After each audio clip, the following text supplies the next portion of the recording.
Now we'll get going here.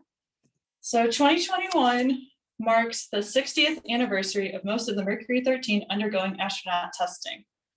So I'll just begin by going over our museum. So the International Women's Air and Space Museum, or IWASM, is located in Burke Lakefront Airport in Cleveland, Ohio. And as Sarah had mentioned earlier, we are in an active airport. So the runway is right behind the windows here. So you may be hearing some planes or helicopters throughout. So I'll try to elevate my voice if that happens. So we started when a group of female pilots saw the need to preserve their history and document future achievements by women in the aviation world in the 1960s and the 1970s. The museum became incorporated in 1976. So this year in 2021 marks our 45th anniversary. In 1986, the museum opened a physical space in Centerville, Ohio, in the century home of the Wright siblings' great uncle, House Ashel Wright.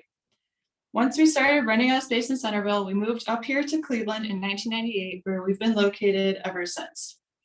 Our collections comprise of over 7,500 items, and so the ones I'll be going through today are related to the women of the Mercury 13. We have exhibits celebrating the 20th anniversary of the International Space Station, or the ISS, Catherine Wright, that's featured on the screen, the Mercury 13, Women Air Force Service Pilots, or the WASP, Bessie Coleman, and Amelia Earhart. We also have a space wall featuring all of the women who have been to space, which is currently 65 and counting. The exhibits are located in the terminal of the airport and can be accessed as long as Burke is open, which is every day from 8 a.m. to 8 p.m. And our office and gift shop is open Monday through Friday from 10 a.m. to 4 p.m. And since we are located in a public building, we have free admission. So IWASM's mission is to collect, preserve, and showcase the history and culture of women in all areas of aviation and aerospace, educate people of the world about their contributions, and inspire future generations by bringing the history to life. Now, just a little bit of background on me. As I've mentioned, I'm the collections manager here. So I'm in charge of the exhibits, objects, loans, and research requests. We have aided a range of researchers from around the world, including students from Northeast Ohio, as well as the BBC, National Geographic, and Netflix. I began here as an intern during my last semester of grad school at Cleveland State, and I've stayed on ever since. I became the collections specialist the summer after I graduated, and I've been the collections manager for about 1.5 years now. And I also just want to give a shout out that I wouldn't be able to get through all of the stuff in the collections without my lovely collections volunteers and interns who helped me. But of course, I haven't been able to see many of them in person over this past year. But luckily, I do have Jen here today who will be helping me throughout the presentation. So if you ever see her in the background, that's the lovely Jen. So now I will go through backgrounds on the Mercury 13. So, during the late 1950s, Cold War hostilities were high between the United States and the Soviet Union, as both countries competed to put a man into orbit. The Soviet launch of Sputnik in 1957 triggered the space race. In 1958, the National Aeronautics and Space Administration, or NASA, was created with the goal of the United States being the first to send a man to space.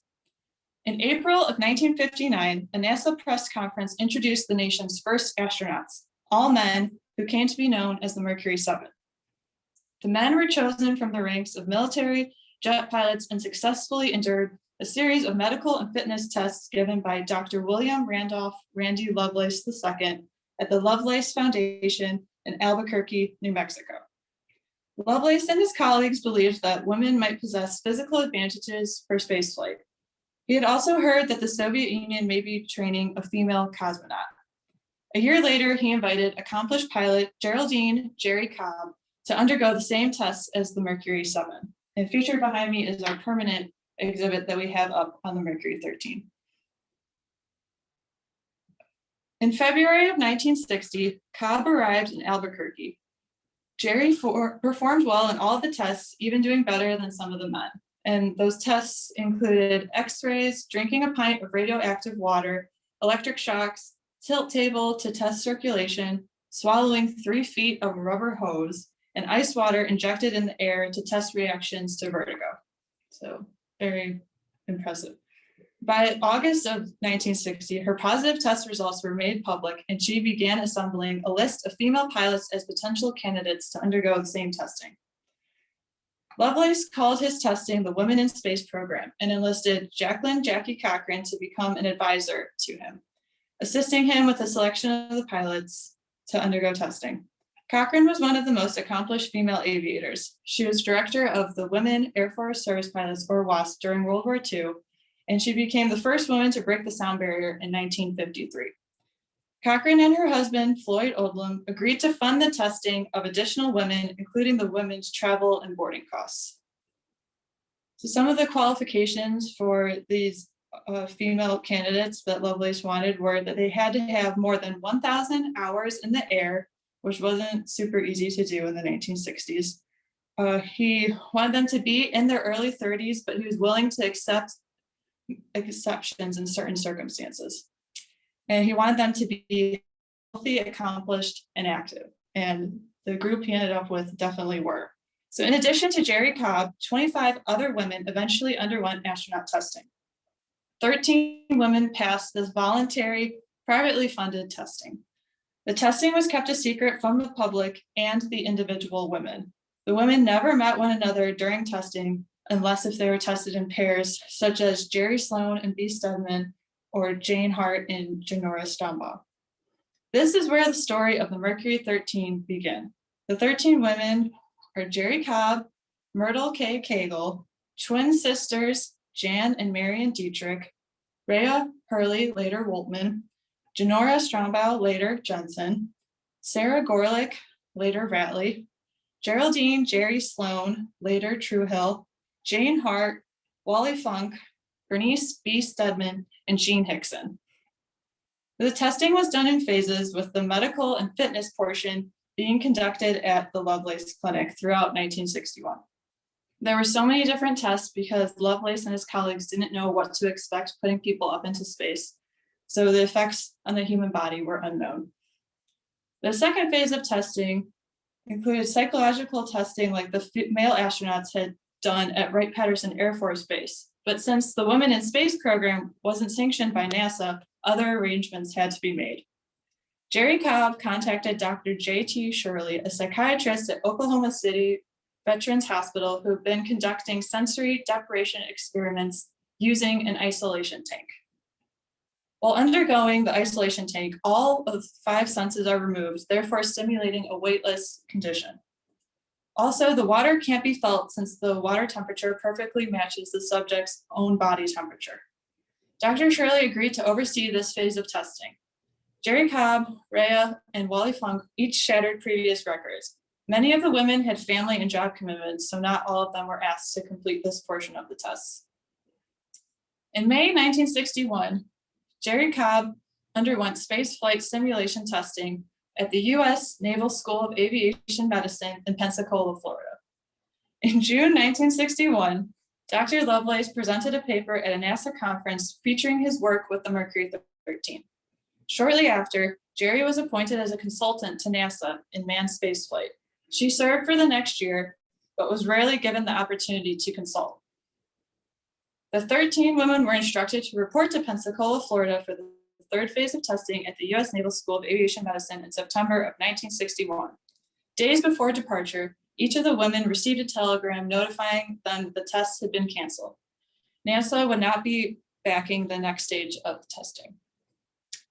Jerry Cobb went on a campaign for, as she refers to the group, the Flats, with fellow lady astronaut trainees, talking with anyone in Washington who might be able to help her. Jane Hart, one of the Flats and also wife of a Michigan senator, helped Cobb secure a meeting with Vice President Lyndon B. Johnson, but the meeting didn't yield any results. The women then focused their attention on lobbying for a congressional subcommittee hearing. In 1962, the House Committee on Science and Astronautics held the hearing to assess the Women in Space program. So now I have some quotes behind me and also lots of planes going outside, so I will try to speak loud so you can continue to hear me. The hearing began on July 17, 1962, and Cobb spoke of the opportunity for the United States to be the first country to send a woman into space. Quote, "No nation has yet sent a human female into space. We offer you 13 women pilot volunteers," end quote. And then Jane Hart added, "I am not arguing that women be admitted to space merely so that they don't feel discriminated against. I am arguing that they be admitted because they have a very real contribution to make." Well, Jackie Cochran testified next.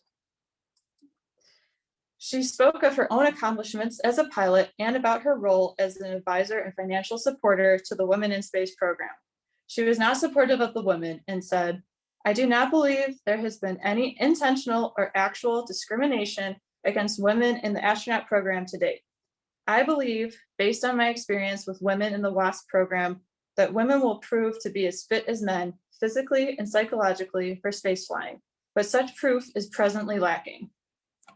She suggested finding a larger group of women to test who could then be selected for the training program, rather than acknowledging the success of the 13 women who had passed the testing.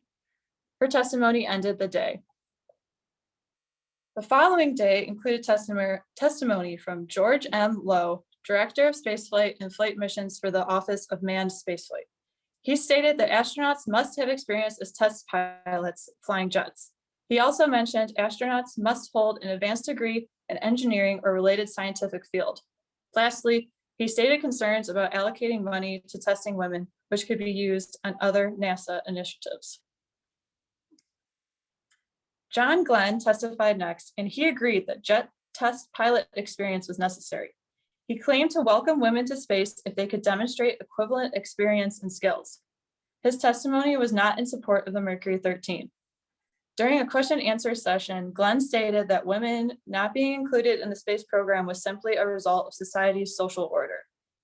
I think this gets back to the way our social order is organized. Really, it is just a fact. The men go off and fight the wars and fly the airplanes and come back and help design and build and test them. The fact that women are not in this field is a fact of our social order. It may be undesirable. After only 2 days, the hearings ended. Day 3 of the hearings was canceled. Cobb and Hart were not given the opportunity to address the testimonies against them. The report issued in October 1962 recommended that, quote, "NASA should continue to maintain the highest possible level of personal qualifications in the screening, and selection of astronauts," end quote. It continued to say NASA should consider pursuing scientific research on the advantages of training qualified women for spaceflight, but this recommendation wasn't pursued. Cobb continued campaigning on behalf of the Mercury 13, but their hopes were ended. The program didn't move forward, and Jackie Cochran was later appointed as a NASA consultant. The women at this time were not allowed to train as military pilots. It's the first step towards qualifying for experimental jet test flying. It was also argued that dealing with the question of women in space would impede programs that were already in progress without giving any specifics to back up this claim or explanation why it wasn't worth the use of funds. Valentina Tereshkova became the first woman in space in 1963. NASA claimed this was propaganda or a Soviet publicity stunt. Few bothered with this information despite the intensity of the space race. Others claimed this proved communism provided more equal opportunities for women than the United States did. But the Mercury 13 were disappointed. They were also saddened that Valentina was a parachutist and not a pilot, such as all of them were. And the decision to exclude women from space exploration in NASA wasn't exclusive to the astronaut program. Women had to prove their capability, while men were the default option in exploratory and scientific fields. Women who applied to the scientific side of the program also faced discrimination. In 1967, 5 years after the Women in Space program was halted, 17 women with advanced degrees related to space were bypassed in favor of 11 men for NASA's astronaut group 6. Several of these men didn't hold doctorates. The selection panel consisted of all men. I also want to mention Joanne Morgan, who was the first female engineer at Kennedy Space Center and the only woman in the room for the launch in 1969. So although these 13 women were not able to go up to space, their successful testing at Lovelace Clinic paved the way for women in aerospace after them.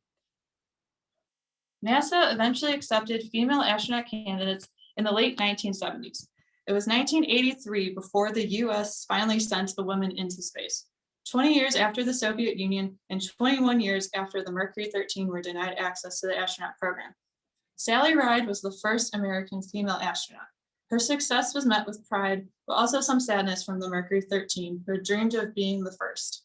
There was also some disappointment that she wasn't a pilot. She was a mission specialist. Ride admired the Mercury 13 for their pioneering efforts, and she gave them credit for opening the door for her own success. Now, I'll move to Eileen Collins, whose quote I have on the screen behind me. Eileen Collins was the first woman to pilot a space shuttle in 1995. In 1999, she became the first female shuttle commander.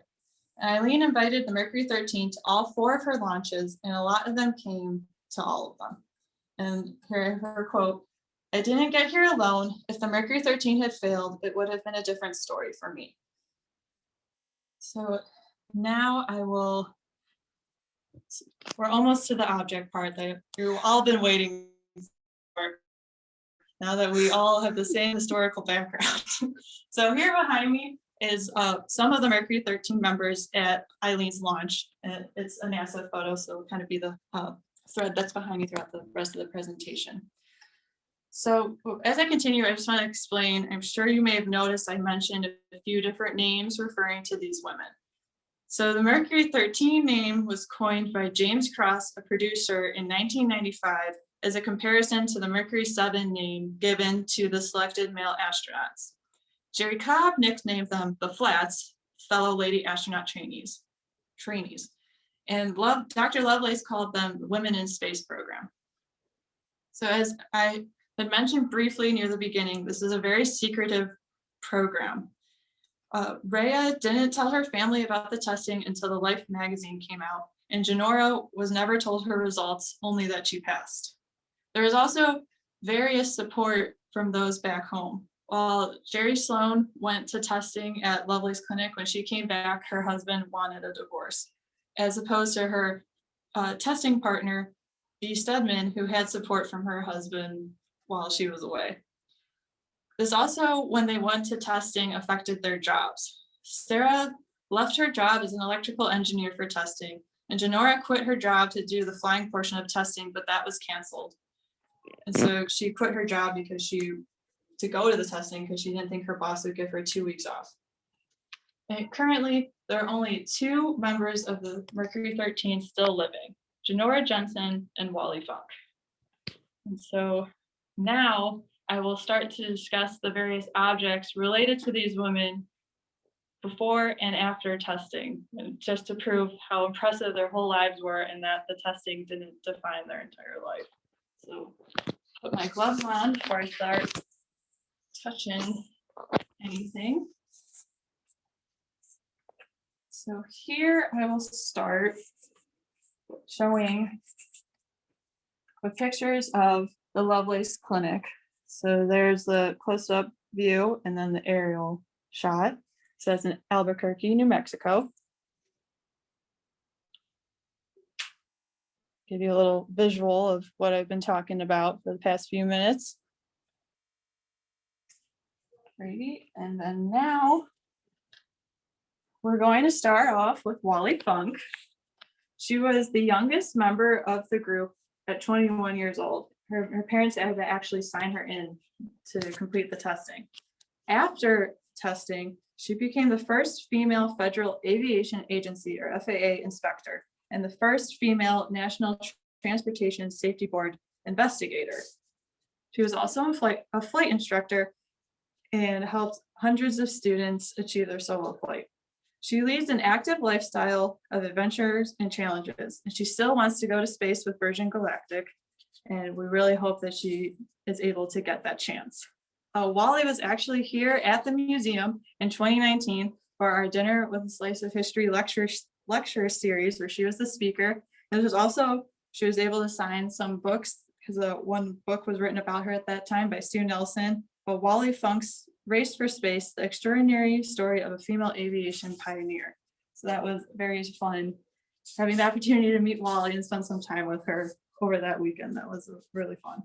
So now I will get more into the objects.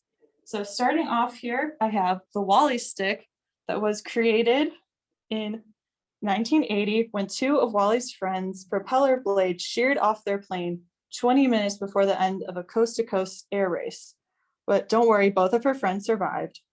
Wally felt like she wanted to figure out how a pilot could determine if there was a crack in the prop blade during pre-flight inspection. By hitting the prop with the Wally stick and listening to the pings, you will be able to determine if there's a crack. You start at the tip, you should get a high pitch, which goes to a lower pitch as you move toward the hub. Wally's advice is to ding the heck out of it with lots of wrist action to hear the pings. Also hit around the hub to determine if there's a crack in the base plate. There's also some other uses with the Wally stick. You could check the propeller, listening to the pings. You could check the hub of the prop, listening to the pings as well. You could also measure the amount of fuel in each of the tanks. That's why there's the numbers on here. But Wally recommends that you remember that these are in inches or not gallons, so you'll have to correlate that to your plane. All right, and then we have some of Wally's trophies here as well. This first one is she received Ross Aviation in 1959 Outstanding Pilot Award. So that was before she went and did any astronaut testing. So that's pretty impressive. And then I also have another trophy here from after the testing. It's a little wobbly, so I'll try to get a better angle here. So it's Outstanding Ability Flight Instruction, class of August 4th, 1963.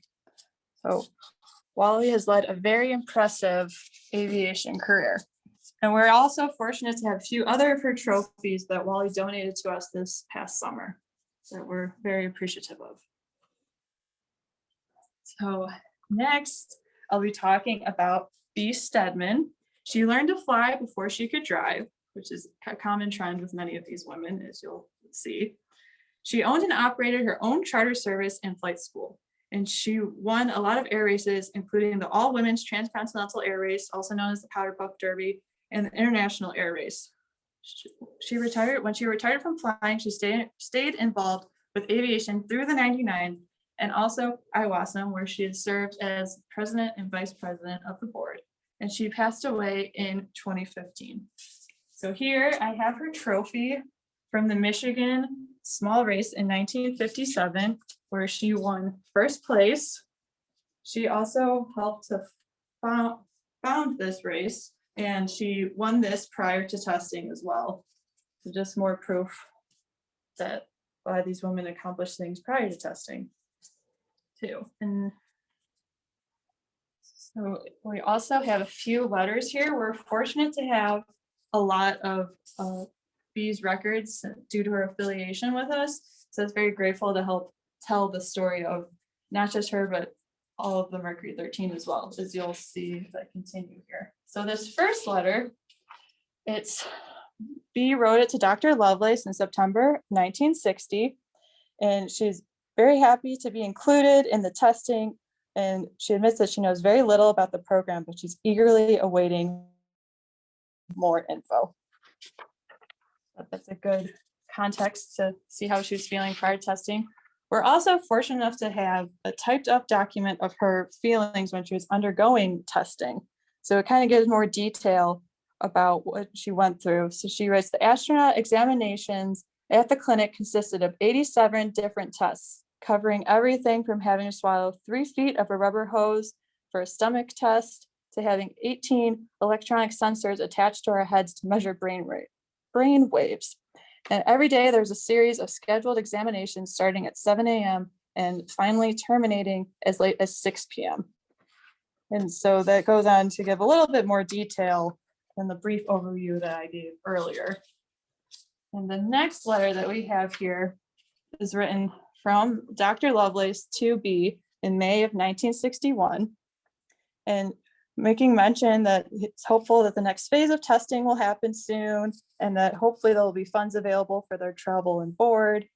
And he also recommends that she stays in good shape, and that he recommends walking, swimming, and bicycle riding, as well as calisthenics. And then briefly here, he ends the letter in the last sentence, letting her know that she passed the testing successfully, but doesn't state what any of her results were.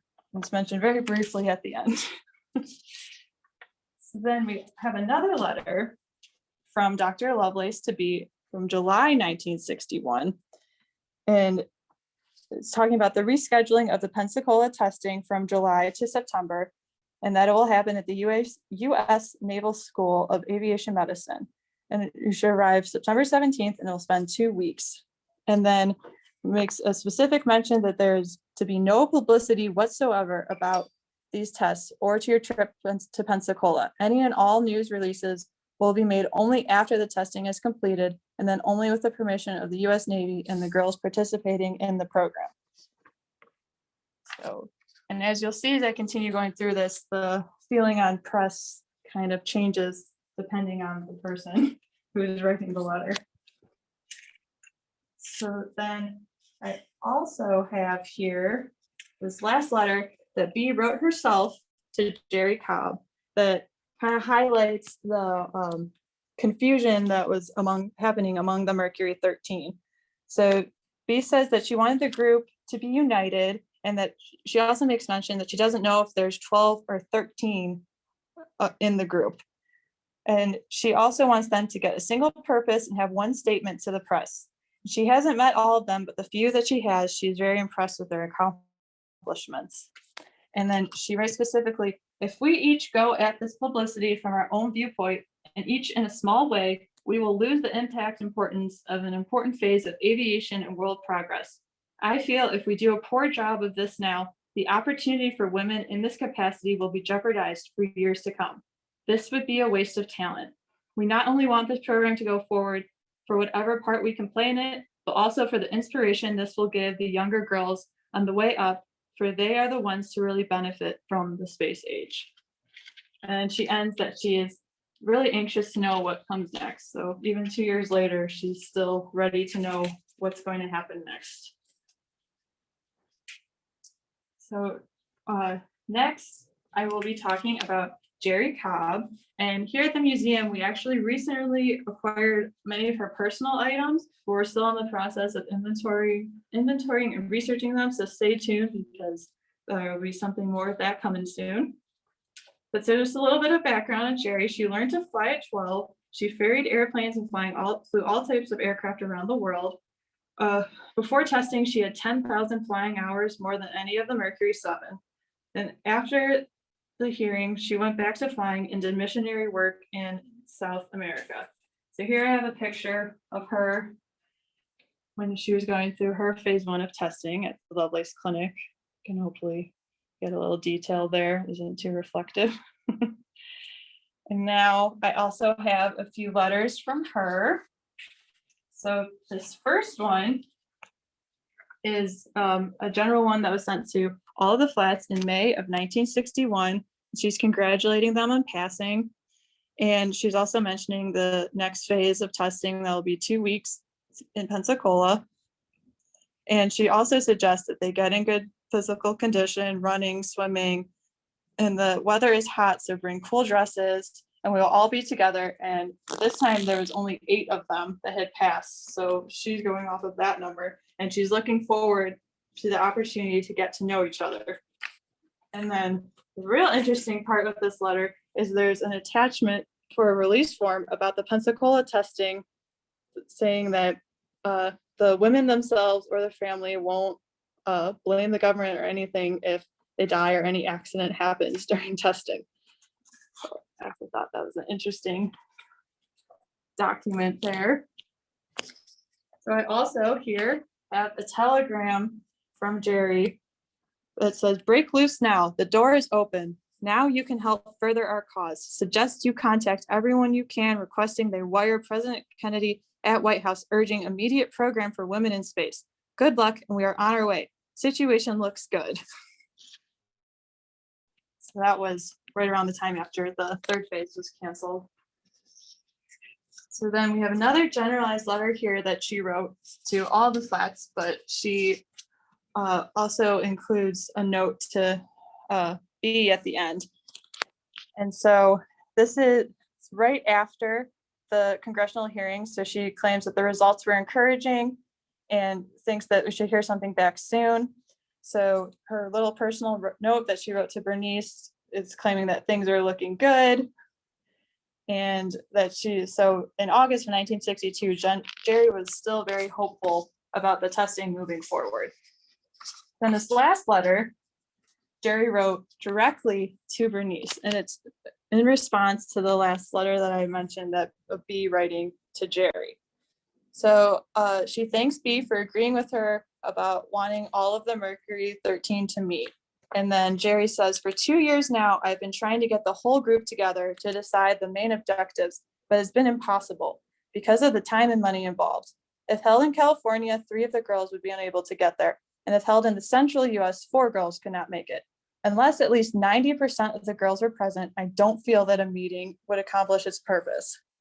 So that really kind of for the first time specifies why they haven't all met yet. And this is in 1962. And so she also makes mentions that she has some speaking engagements coming up and that she doesn't really like public speaking, but she'll do it for the cause. And then in this last part, she really gets into her disappointment with the other girls as well as her relationship with Jackie Cochran. So she's disappointed with the reactions from the flat so far, and she is worried that Jackie will make this into a big thing since they all aren't on the same page, and that she really feels sorry for Jackie. So Jerry and Jackie had a very contentious relationship, and that will really be seen as we move on to our next person here, which is Jackie Cochran. So although she wasn't a member of the Mercury 13 herself, she was influential in the testing and the congressional hearings. So I'm going to make mention to her as well. So a little bit of background. She married her first husband at 13 and got divorced a few years later, but she kept his last name. So that's how she's Jackie Cochran and didn't take on Floyd's name, who she married later. She became a hairdresser and moved to New York. She established Jacqueline Cochran Cosmetics and had a presence on Fifth Avenue. And she competed against companies such as Elizabeth Arden. So she was pretty successful in that venture. She would fly around the country delivering her products.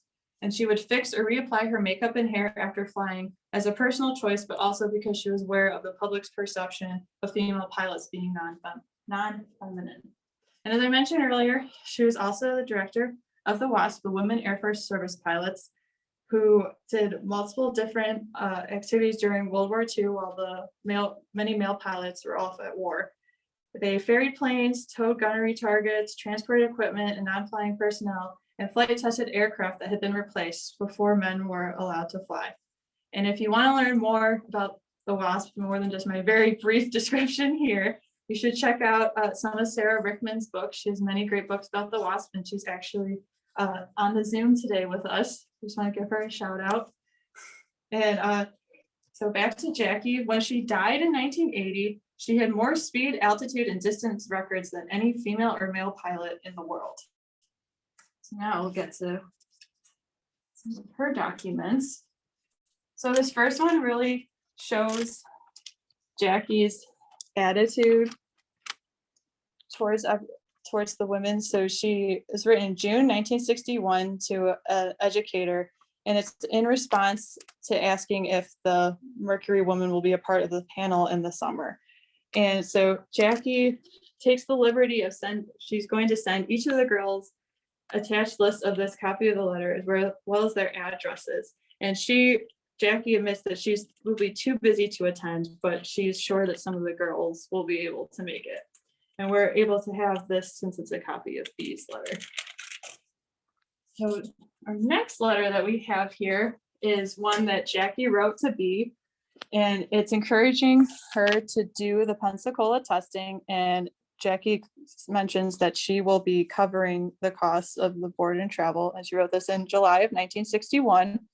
And so I thought it was very interesting here that she says, as you probably know, I am not a participant in these medical checks and tests. They were set up for women under 40 years of age. Some of you may therefore wonder why my great interest in my assistance. There is no astronaut program for women as of yet. The medical checks at Albuquerque and the further tests to be made at Pensacola are purely experimental and in the nature of research fostered by some of the doctors and their associates interested in aerospace medicine. As a result, you are under no commitment to carry forward passing your test at Albuquerque, and you'll be under no commitment as to the future if you pass the test at Pensacola. And she also states that the astronaut program will be a great thing.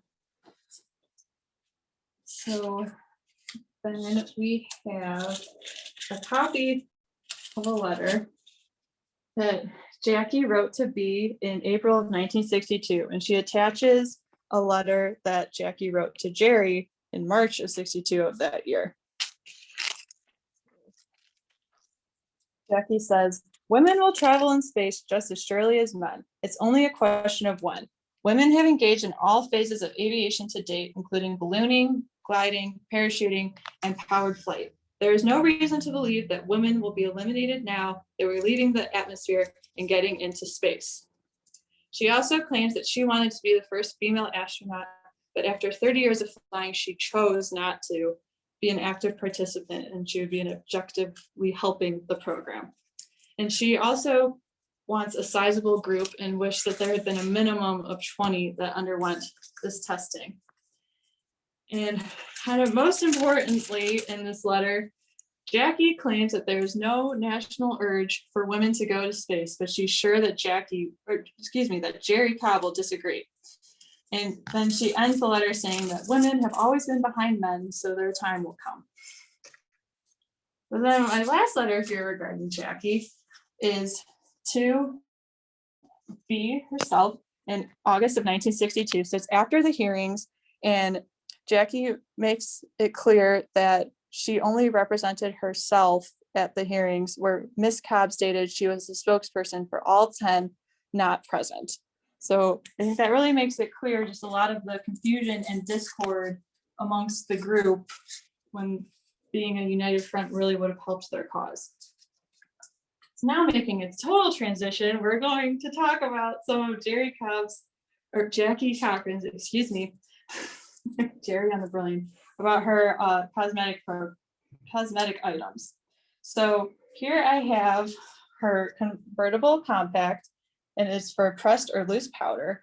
And it's a replica of a rare Louis XVI powder box. It's a delicate fleur-de-lis design in which 22 karat gold finish with glowing medallion center makes it a treasured accessory for your gala evenings. And that's a description that comes in the box. And it also has her name above the mirror here.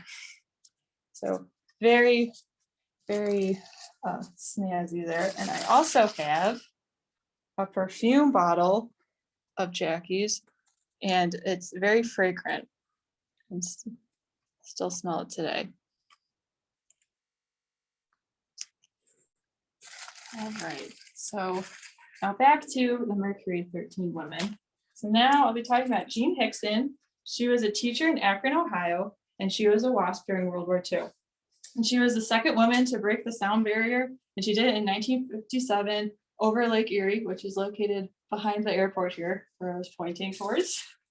And I have a picture here of Jean during her physical at the Lovelace clinic,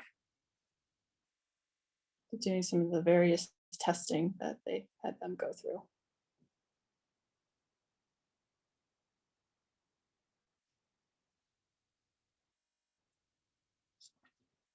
Okay, so our next woman is Myrtle Cagle. She learned to fly at the age of 12, and she tried to join an aeronautics class in high school, but she received some issues, so her mom had to convince the principal to let her join. She was an accomplished flight instructor and certified aviation mechanic and a licensed nurse. After the testing, she returned to work and was briefly an assistant air traffic controller, and she passed away in 2019. So I also have some more pictures of her undergoing the tests at Lovelace, the bicycle testing and the tilt table.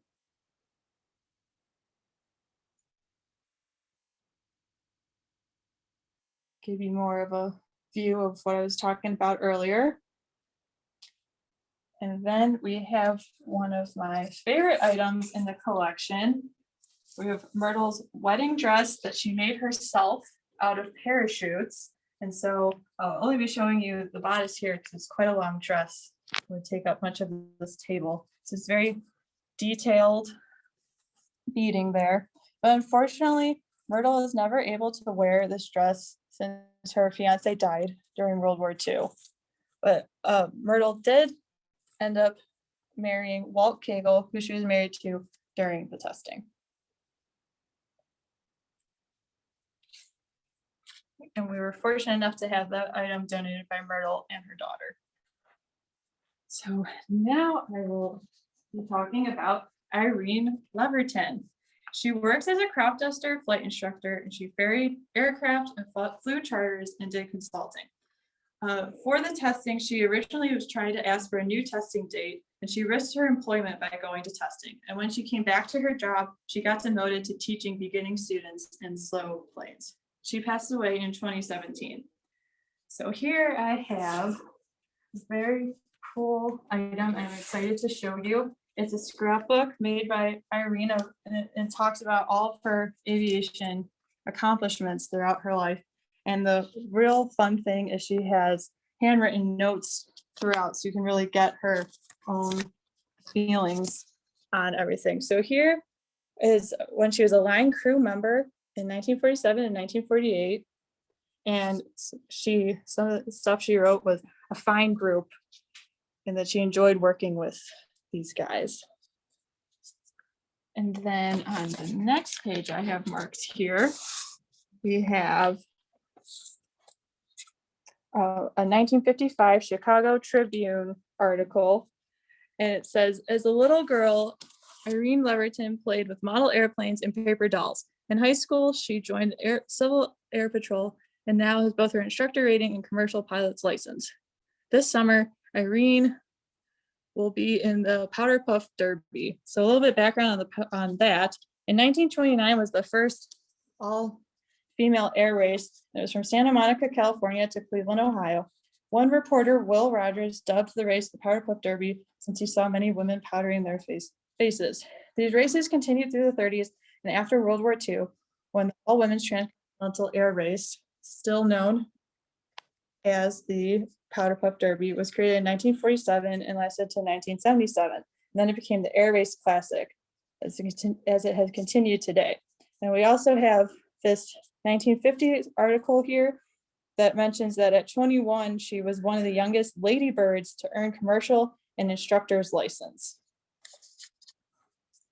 So then the next page that I will be showing you is this copy of her blog page. And she adds here at the bottom, she raised herself, accepted by male pilots, great flying. You get her feelings on everything there. So then this next page, it shows it's from July in 1961, when she came in third place at the all-women's transcontinental air race. And so, mind you, this is in July of 1961. She underwent testing at Lovelace in April of 1961. So 2 months later, she was back flying in races. And speaking of her race achievements, here she is, winner of the Reno Pylon race in 1964. And she's pictured here with the male winner, that's who's kissing her on the cheek. And I actually have a letter here as well, written by Irene in 1994, that says that she wants to get this picture retouched and she wants to have him removed. Ha.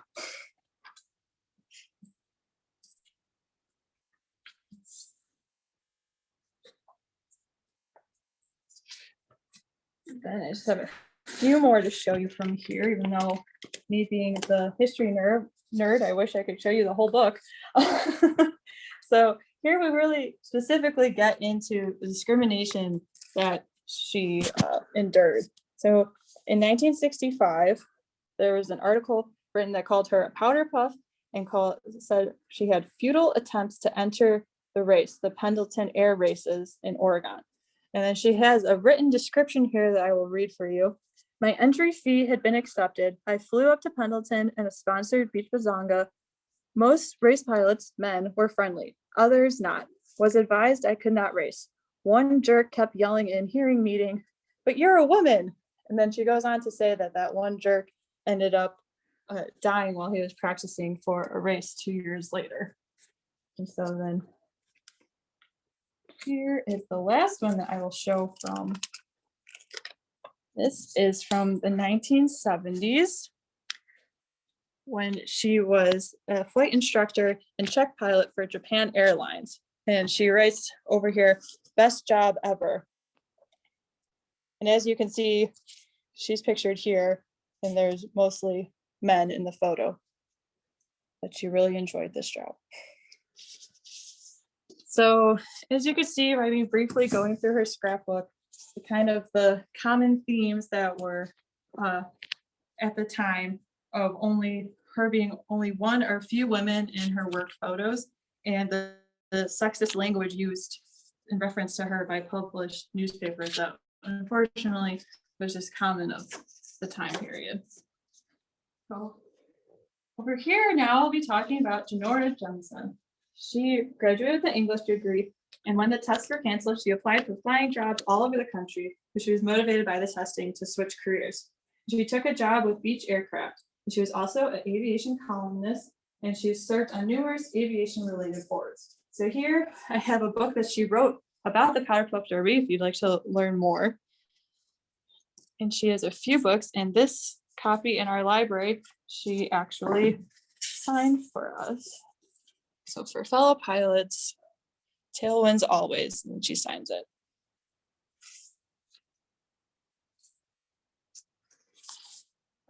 So now I will move over to Jane Hart. She was a helicopter and airplane pilot. She sometimes flew her husband, Senator Philip Hart, to speaking engagements when he was campaigning. She was a founding member of the National Organization for Women, or NOW. And she was the oldest member of the Mercury 13 group when they were undergoing testing. And she also had 8 kids. She passed away in 2015. So in this photo, she's pictured here with B. Stedman. They were good friends, so they had known each other for a few years, and they were both from Michigan. And this is a great transition to the next and final topic that I want to talk about. So you may be wondering, were these 13 women ever all together in one place? And unfortunately, they were not. But in the 1980s and 1990s, some of them started to gather together more. But as I mentioned, a few had been friends throughout the years. So Iwasam was actually lucky to have 2 of these reunions, and I think a great deal thanks to B's connections to us and the Mercury 13. But unfortunately, by this time, Jean Hickson and Marion Diedrich had already passed away. So the first reunion that we did was the 25th anniversary in 1986, that happened in Centerville. So here's a picture of those that attended. So we have B. Stedman, Jerry Truehill, Myrtle Cagle, Janora, and Jane Hart were all with us for this anniversary. Sally Ride was invited, but unfortunately she couldn't attend. And since I haven't specifically talked about Jerry Sloan Truehill yet, I just want to give a little bit of background on her. She also wanted to start flying at a young age. She earned her license, took up a career in aviation as a businesswoman and pilot, and she participated in and won several air races. She ran an airplane service company with her husband and co-owned a small airline in Texas, and she passed away in 2013. So I also have a letter here that B wrote to the members of the Lovelace Clinic of 61. So this is in October 1986, so it's after the reunion had happened. And I just wanted to mention this paragraph on the second page here. Those present were Janie Hart, Janora Jensen, Myrtle Cagle, Jerry Sloan Truehill, and B. Stedman. Jerry Cobb was unable to attend due to an outbreak of yellow fever in the Amazon, and this sent her flying medicines and equipment to help alleviate the suffering. Wally Funk was involved in a project that could not be interrupted at the moment. Rhea Earl Waltman did not receive the invitation soon enough to make arrangements, but sent her wishes and regrets. Jan Dietrich called several times to give us her report on the FLATS program and what it had meant to both her and her sister, Marion. So they just gave a good explanation of those that were not able to attend.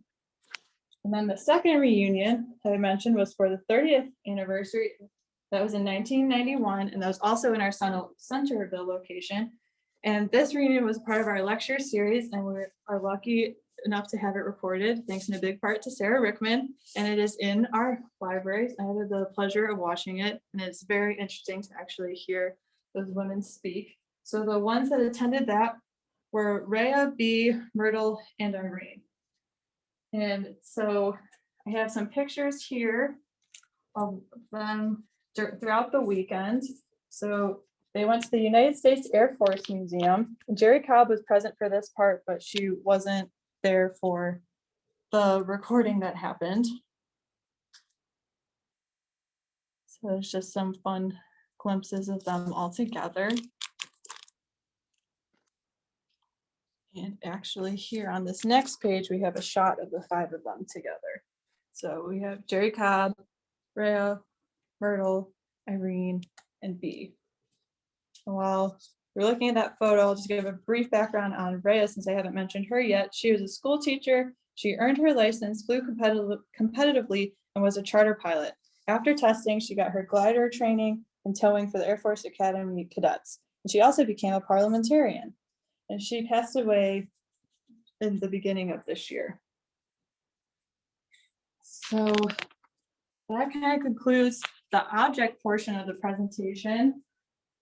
So now I'm just gonna walk over here.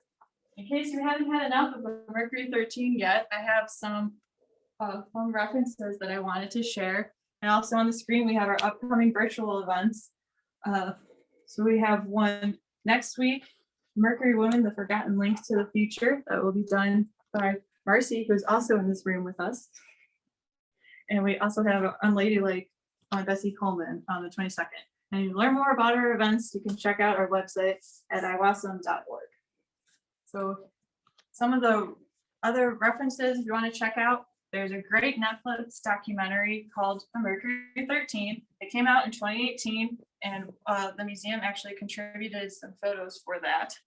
And then here I have a great stack of books. And so The Mercury 13 by Martha Ackerman is what I really referenced for fact checking, especially dates for today. This gives a very detailed look. I really enjoyed that book. We have some on Wally Funk, the one I mentioned earlier by Sue Nelson, and then the Higher, Faster, Longer that recently came out. And we have another one of Janora's books. This talks more about her flying for Beach. And then we also have Promise the Moon by Stephanie Nolan. That gives a good background on the Mercury 13 if you'd like to learn more, because I definitely did not cover everything today. Got a crash course. And then finally, if you're interested in learning more about the relationship between Jackie Cochran and Jerry Cobb, there's Fighting for Space by Amy Teitel.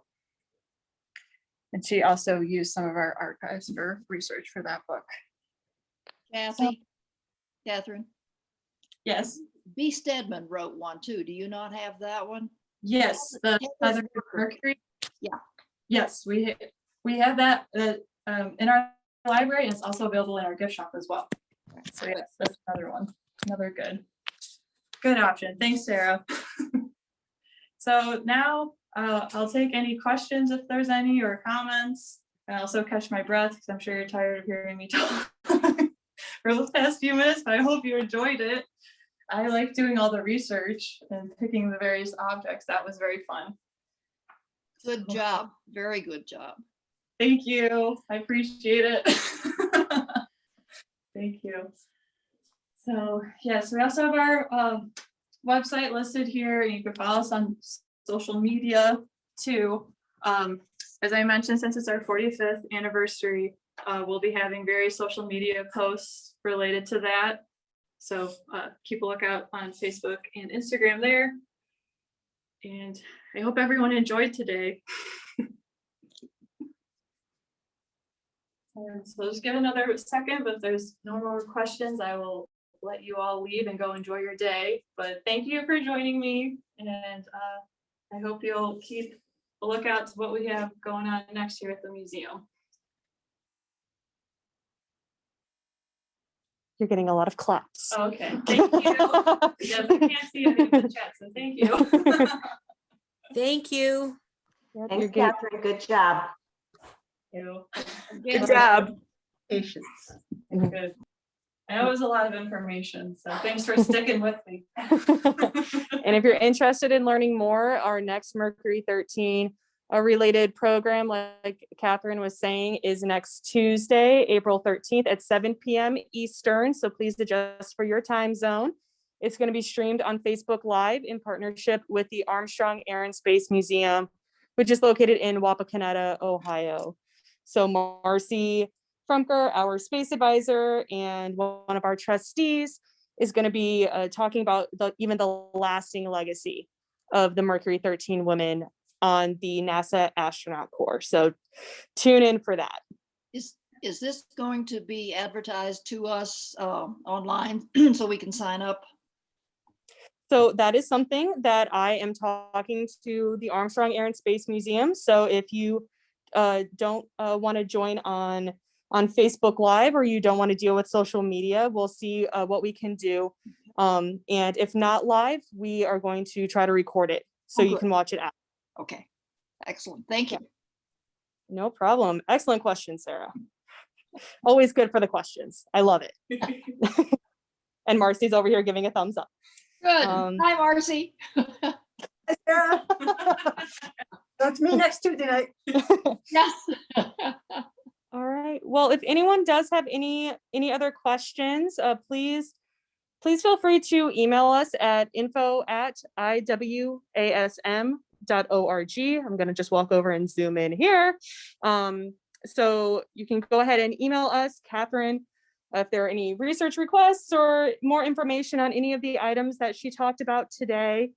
It's very much just like the tip of the iceberg on the careers and just remarkable impact of these women. So please let us know, follow us on social media, and you can also check out our website to stay up to date on events, sightings of where we go on the road when we're finally able to safely do so.